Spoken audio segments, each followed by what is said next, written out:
High বন্ধুরা, তোমরা সবাই কেমন আছো? আশা করি তোমরা সবাই ভালো আছো। আমরা অনেক ভালো আছি। দেখো, যেতে যেতে বৃষ্টি শুরু হয়ে গেল, তাই আমরা দাঁড়িয়ে পড়লাম আমাদের স্কুলের সামনে। স্কুলটাকে প্রচণ্ড মিস করি। দেখো, জল জমে গেছে কিন্তু বৃষ্টিতে স্কুলে।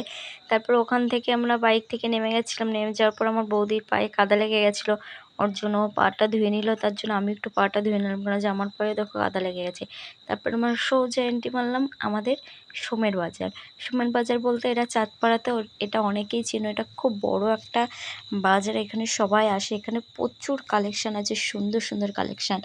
দেখো, এখানে নিয়ে নিয়েছিলাম আমরা এখান থেকে বাচ্চাদের কিছু ড্রেস, কেন যে ছোট বাচ্চা তো তার জন্য। এখান থেকে দেখো আমার বৌদি একটা ড্রেস নিয়ে নিয়েছে, আমি একটা ড্রেস নিয়ে নিয়েছি।